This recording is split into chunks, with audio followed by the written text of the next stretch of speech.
If you were going to sell this lovely house of yours and Josh had no say and you cannot use Josh, would you hire Mr. Altman, the Brits, David or James, or Tracy, Tutor, or Fredrik?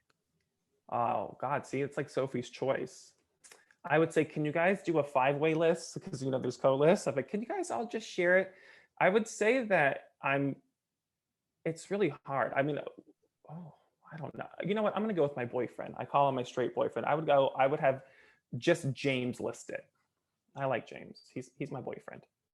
James is a good one to have as a boyfriend. He is. He's a gentleman. He's a lot of fun. We used to, before the pandemic, go on like family vacations together over the summer. And so that's like when this is not a joke, it's hilarious. We check into hotels and whoever was greeting us they would give Valeria and I a key and say, welcome. And they'd give Josh and James a key. They thought they were a couple. And it's happened more than once. Really? Yeah. And I'm like, listen, I'll take Valeria as my wife any day. My dad would be really proud. He'd say, right? You did it. That is hilarious. Right? I could see that. It's maybe because like James is like more Josh's height.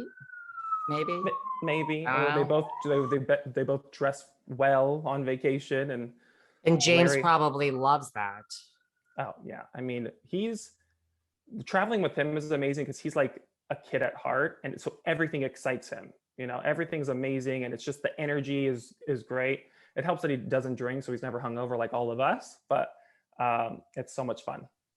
What about, are these open houses that we see on the show? I mean, do you have a different style? Like, are these open houses necessary? All these over the top open houses? They're very fun to watch. Yeah, no, they're not necessary because the house will sell regardless.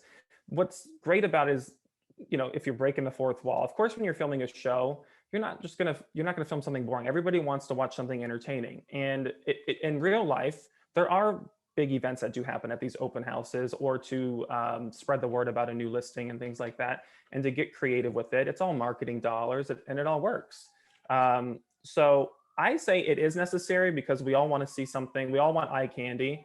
And it really does give, that property a name. It gives it like a presence in the community. So do you ever get, because I mean, to me, that's why I love watching any real estate show, like $1 Million Listing. Like the properties are so, and I understand you have a lot of business, they're not all like that, but like, right. Do you ever get like jaded? You know what I mean? Like seeing you're in these homes, or are you just like, every time you have a new listing, like, oh my God, this is gorgeous?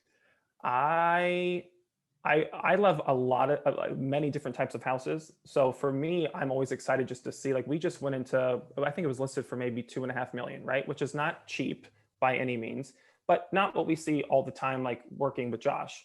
But it was a house that hadn't been touched since the 60s.